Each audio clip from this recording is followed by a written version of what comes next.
ഞാൻ doctor Asha, consultant gynaecologist, Chandramathi memorial hospital, Olari, Thrissur. ഞാനിവിടെ പറയാൻ ആഗ്രഹിക്കുന്നത് ബ്രസ്റ്റ് ഫീഡിംഗ് കൊണ്ടുള്ള അമ്മയ്ക്കും കുഞ്ഞിനുള്ള ധാരാളമായ ഗുണങ്ങളെ കുറിച്ചാണ്. ഓഗസ്റ്റ് ഫസ്റ്റ് വീക്ക് നമ്മുടെ ലോകാരോഗ്യ സംഘടന ബ്രസ്റ്റ് ഫീഡിംഗ് വീക്കായിട്ട് തന്നെ ആചരിക്കുകയാണ് ലോകമെമ്പാടും. അതിൽ തന്നെ നമുക്കറിയാം അതിന്റെ ഇമ്പോർട്ടൻസ്. ലോകം മുഴുവൻ എന്തോരം ഇമ്പോർട്ടൻസ് നമ്മൾ ബ്രസ്റ്റ് ഫീഡിംഗ് കൊടുക്കുന്നത്. എന്തുകൊണ്ടാണ്? ഒരു അമ്മയ്ക്ക് തന്റെ കുഞ്ഞിന് നൽകാവുന്ന ഏറ്റവും വലിയ വരദാനമാണ്, ഗിഫ്റ്റാണ് ബ്രസ്റ്റ് മിൽക്ക്. കാരണം എന്താണ്? ആ ബ്രസ്റ്റ് മിൽക്കിൽ ആ കുഞ്ഞിന് ആവശ്യമുള്ള എല്ലാ പോഷകങ്ങളും കറക്റ്റായ പ്രപ്പോർഷൻ, അതായത് ശരിയായ അളവിൽ അടങ്ങിയിട്ടുണ്ട് എന്നുള്ളതാണ്. ഇത് വേറെ ഒരു മിൽക്കിലും ഇതുപോലെ കറക്റ്റായ പ്രപ്പോർഷൻസിൽ ഇല്ല.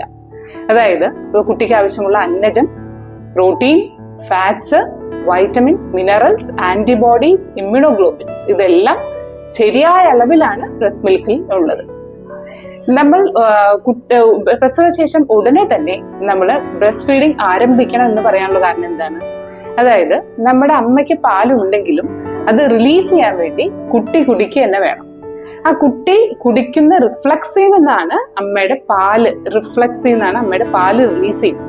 അതുകൊണ്ട് ഡെലിവറി കഴിഞ്ഞാൽ നമുക്ക് എത്രയും പെട്ടെന്ന് തന്നെ ബ്രസ്റ്റ് ഫീഡിംഗ് ആരംഭിക്കാവുന്നതാണ്. അതുപോലെ ഫസ്റ്റ് വരുന്ന കൊളസ്ട്രം എന്ന് പറയുന്ന ആ കണ്ടന്റ് വളരെ നല്ലതാണ് കുട്ടിക്ക്. അതിൽ ധാരാളം ആന്റിബോഡീസ് അടങ്ങിയിട്ടുണ്ട്.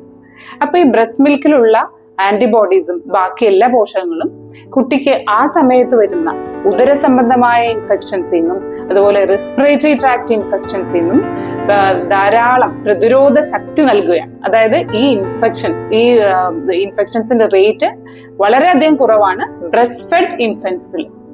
അതായത് നമ്മുടെ കുട്ടിയുടെ ആദ്യത്തെ ഇയർ ഏറ്റവും അധികം കുട്ടികൾ മരിക്കുന്നത് ഇൻഫെക്ഷൻസ് മൂലമാണ്. അതായത് ശരീരത്തിലെ ഏതെങ്കിലും ഭാഗത്തിനുള്ള ഇൻഫെക്ഷൻസ്. അപ്പൊ ബ്രസ്റ്റ് ഫീഡിംഗ് കുഞ്ഞുങ്ങളിൽ ഒരു പഠനം നടത്തി. അപ്പോൾ ആ ബ്രസ്റ്റ് ഫീഡിംഗ് കുട്ടികളിൽ ഈ ശ്വാസകോശ ഇൻഫെക്ഷൻസ് അതുപോലെ ഉദര സംബന്ധമായ ഇൻഫെക്ഷൻസ്, ഏത് ഇൻഫെക്ഷൻസും ബ്രസ്റ്റ് ഫീഡിംഗ് ഇല്ലാത്ത കുട്ടികളെക്കാളും വളരെയധികം കുറവായിട്ടാണ് നമ്മൾ കണ്ടത്. അത് മാത്രമല്ല അഡ്വാൻറ്റേജ് കുട്ടിക്ക്, അതായത് കുട്ടിയുടെ മാനസികവും ശാരീരികമായ ഉല്ലാസത്തിനും നല്ല വളർച്ചയ്ക്കും ബ്രസ്റ്റ് ഫീഡിംഗ് നല്ലോണം ഹെൽപ്പ് ചെയ്യുന്നുണ്ട്. കുട്ടിക്ക് കറക്റ്റ് തൂക്കമാണ് വയ്ക്കുന്നത്. അതുപോലെ തന്നെ ഒബീസ് ആവുന്നില്ല കുട്ടി. അതായത് breast milk fed infants correct weight ആണ് മെയിൻറ്റെയിൻ ചെയ്യുന്നത്. അല്ലാതെ അമിതമായ ഭാരമോ അതുപോലെ കുറവ് ഭാരമോ അല്ല. ഈ കുട്ടിക്ക് വലുതാവുമ്പോൾ വന്നേക്കാവുന്ന പ്രമേഹം, അതുപോലെ ഒബീസിറ്റി, അതുപോലെ ഹൈപ്പർ ടെൻഷൻ, അതിൽ നിന്നെല്ലാം ഒരു അളവ് വരെ പ്രൊട്ടക്ഷൻ ഈ ബ്രസ്റ്റ് ഫീഡിംഗ് നൽകുന്നുണ്ട്. അപ്പൊ കുട്ടിക്ക് മാത്രമാണോ ഇതിന്റെ അഡ്വാൻറ്റേജ്? അല്ല, അമ്മയ്ക്കും ധാരാളം അഡ്വാൻറ്റേജ് ഉണ്ട്. അതെന്തെല്ലാമാണ്? അതായത് ഈ അമ്മയ്ക്ക് ഈ ഇമോഷണൽ ബോണ്ടിങ് കുഞ്ഞുമായിട്ട് വരാനായിട്ട് ബ്രസ്റ്റ് ഫീഡിംഗ് വളരെയധികം ഹെൽപ്പ് ചെയ്യുന്നുണ്ട്. അതായത് സ്ട്രെസ് റിലീഫ്, അതായത് മാനസിക സമ്മർദ്ദം, സ്ട്രെസ് റിലീഫ്, അതെല്ലാം മാനസിക സമ്മർദ്ദമുള്ള മോചനമാണ് അമ്മയ്ക്ക് ഈ ബ്രസ്റ്റ് ഫീഡിങ്ങിലൂടെ ലഭിക്കുന്നത്. അത് അമ്മ കാമാവുന്നു, സന്തോഷവതിയാവുന്നു.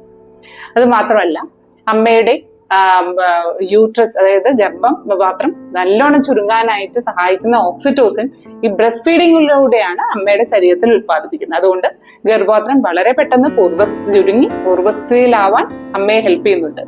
അപ്പൊ അമിത രക്തസ്രാവം ഇതിനാൽ തന്നെ തടയപ്പെടുന്നു. അമ്മയ്ക്ക് വിളർച്ച ഉണ്ടാവുന്നില്ല, അമ്മയ്ക്ക് ക്ഷീണം ഉണ്ടാവുന്നില്ല. അത് മാത്രമല്ല ഈ പ്രഗ്നൻസിയിൽ ഗെയിൻ ചെയ്യുന്ന അമിതഭാരം അമ്മയ്ക്ക് കുറയ്ക്കാൻ സാധിക്കുന്നത് ഈ ബ്രസ്റ്റ് ഫീഡിങ്ങിലൂടെയാണ്. ധാരാളം, അതായത് പൂർവ്വ വെയിറ്റ് നമുക്ക് അറ്റൈൻ ചെയ്യാൻ സഹായിക്കുന്നത് ബ്രസ്റ്റ് ഫീഡിംഗ് കൂടിയാണ്. ഓവേറിയൻ ക്യാൻസർ, ബ്രസ്റ്റ് ക്യാൻസറിൽ നിന്നുള്ള പ്രിവെൻഷനും കൂടി ഈ ബ്രസ്റ്റ് ഫീഡിംഗ് കൊണ്ട് അമ്മയ്ക്ക് ലഭിക്കുന്നതാണ്. അതുകൊണ്ട് ധാരാളം ബെനിഫിറ്റ്സ് അമ്മയ്ക്കും കുഞ്ഞിനും നൽകുന്ന ബ്രസ്റ്റ് ഫീഡിംഗ് നമ്മൾ എല്ലാവരും തന്നെ എൻകറേജ് ചെയ്യേണ്ടതാണ്. അതിന് അമ്മയ്ക്ക് ആവശ്യമുള്ള സ്നേഹവും കരുതലും സപ്പോർട്ടും ബ്രസ്റ്റ് ഫീഡിംഗ് നടത്താൻ നമ്മൾ അമ്മയ്ക്കും കൊടുക്കേണ്ടതാണ്. Thank you.